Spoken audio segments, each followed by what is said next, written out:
आज का ये एपिसोड शुरू करने से पहले एक छोटी सी बात। क्या आप भी अपना पॉडकास्ट बनाने की सोच रहे हैं? तो एंकर ट्राई कीजिए। ये पॉडकास्ट बनाने का सबसे आसान तरीका है। नंबर एक, ये फ्री है। नंबर दो, इसमें कई सारे ऐसे टूल्स हैं जो आपको अपने फोन और कंप्यूटर पर रिकॉर्ड और एडिट करने की फैसिलिटी देते हैं। नंबर तीन, आप अपने पॉडकास्ट को डिस्ट्रीब्यूट भी कर सकते हैं, जिससे इसे स्पॉटिफाई और दूसरे प्लेटफॉर्म पर सुना जा सके। तो डाउनलोड कीजिए फ्री एंकर ऐप या विजिट कीजिए anchor.fm पर अपना पॉडकास्ट स्टार्ट करने के लिए। ये तो थी एक छोटी सी जानकारी, और अब शुरू करते हैं एपिसोड का सिलसिला। तो आज के एपिसोड में लीजिए सुनिए आचार्य चतुर्सेन शास्त्री के लिखे उपन्यास गोली के 39वें भाग 1.5 करोड़ की पतलून को मेरी यानी समीर गोस्वामी की आवाज में। और भी कुछ दिन बीत गए। अब मैं फिर एक बच्चे की मां होने वाली थी, पर मेरी तबीयत ठीक नहीं रहती थी। महीनों से मंद ज्वर था, अपच था और मैं बहुत कमजोर हो गई थी। कोई चीज हजम नहीं होती थी। चिकित्सकों का कहना था कि रक्त की बहुत कमी हो गई है, जलवायु बदलना आवश्यक है। उधर महाराजाधिराज विलायत जाने की तैयारी कर रहे थे। इस बार की तैयारी साधारण न थी। खास जॉर्ज पंचम का निमंत्रण था। लंदन में राउंड टेबल कॉन्फ्रेंस हो रही थी। उसमें गांधी जी जा रहे थे, मालवीय जी जा रहे थे, सरोजनी नायडू जा रही थी। सम्राट जॉर्ज पंचम ने हमारे महाराजाधिराज को भी सादर निमंत्रण दिया था। सो इस बार ऐसी तैयारी हो रही थी कि जिसकी राजधानी में धूम मची हुई थी। जब से महाराजाधिराज को जॉर्ज पंचम से लंदन आने का निमंत्रण मिला था, वो इसी उधेड़ बुन में थे कि इस खास अवसर पर वो कोई ऐसी अनोखी चीज साथ ले जाएं जो बेजोड़ हो और जिसकी विलायत में धूम मच जाए। खूब सोच समझकर उन्होंने ये तय किया कि कॉन्फ्रेंस के एन इजलास में वो ऐसी बेजोड़ पतलून पहने जैसी संसार में आज तक किसी ने न पहनी हो। महाराजाधिराज बुद्धिमान तो थे ही, सो उन्होंने सोचा कि जब गांधी जी सिर्फ एक लंगोटी पहनकर उक्त कॉन्फ्रेंस में जा रहे हैं, तब क्यों न इस लंगोटी का जवाब इस पतलून से दिया जाए। इससे भारतीय संस्कृति का सवाल भी हल होता था।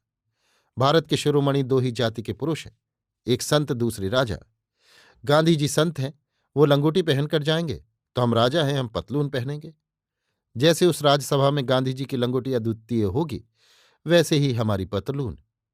अब सवाल ये रह गया कि लंगोटी और पतलून, इन दोनों में सबसे अधिक चर्चा का विषय कौन हो, श्रेष्ठता किसे मिले। बस हम जो पतलून पहनेंगे वो अद्वितीय होनी चाहिए। उसे गांधी जी की लंगोटी को मात करना चाहिए और उस अद्वितीय कॉन्फ्रेंस से हमारी पतलून को भी अद्वितीय की उपाधि मिलनी चाहिए। महाराजा धीराज खुश होकर ये सब बातें मुझे सुनाते थे और कहते थे, अफसोस इस बार तुम ये सब देखने के लिए साथ न रह सकोगी। मैं सुनती थी और मन ही मन हंसती थी, पर प्रकट में अन्नदाता की बुद्धि की प्रशंसा करती थी। मेरी प्रशंसा का व्यंग वो समझते नहीं थे। उनके स्वभाव और सनक को मैं जानती थी। विलायत में उन्होंने जाकर पहले भी अनेक हास्यास्पद चेष्टाएं की थीं, पर ये सबसे बढ़कर थी। पर उन्हें समझाए कौन। मैं तो 16 आना हाँ जी की चाकर थी। पीढ़ियों की लूट खसोट के फलस्वरूप करोड़ों रुपयों के हीरे मोती उनके खजाने में भरे पड़े थे।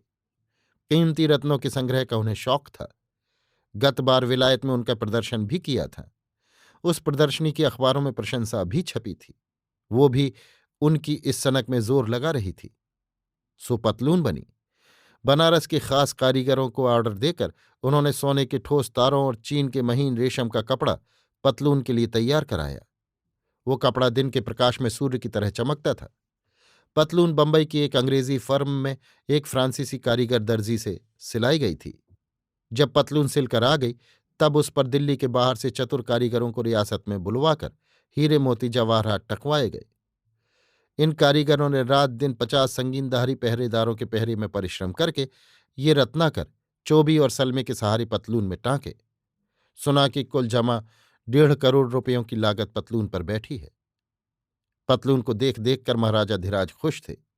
उन्होंने मुझसे कहा, देख चंपा, गांधी जी की लंगोटी हरगिज इस पतलून का मुकाबला नहीं कर सकती। क्या कहती है तू, बोल। मैंने हंसकर कहा, अन्नदाता, पतलूनों के इतिहास में ये पतलून अद्वितीय है। महाराज खुश होकर मूंछों पर ताव देने लगे। फिर अफसोस के स्वर में बोले, अफसोस है, तू नहीं चल सकेगी। चलकर एक बार देखती तो। अफसोस मुझे भी हो रहा था।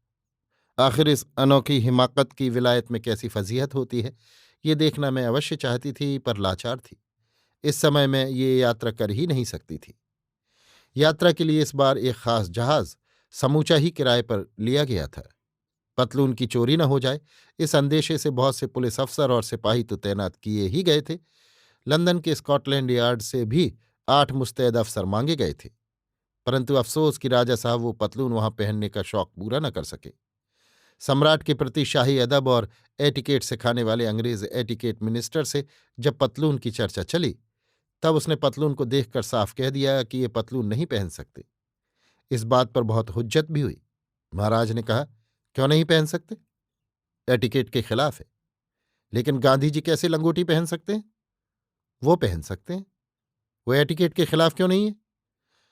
उनके साथ ब्रिटिश सरकार की कोई ट्रीटी नहीं है। वो ब्रिटिश रुकोक नहीं है। वो महात्मा है।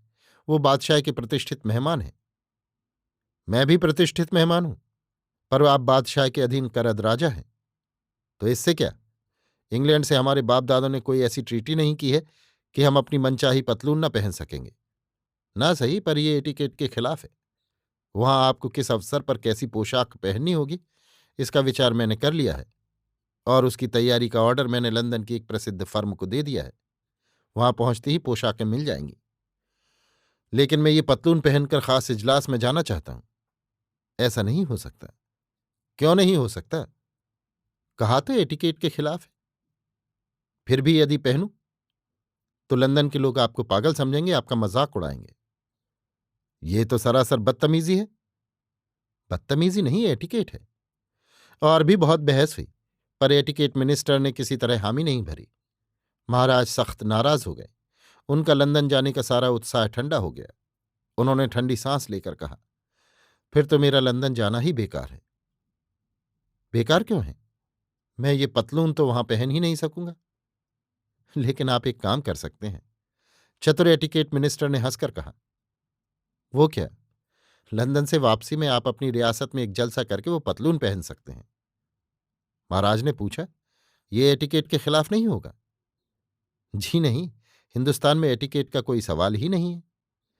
राजा साहब को तसल्ली हुई। उन्होंने मुझे बंबई से खत में ये सारा किस्सा लिखा था।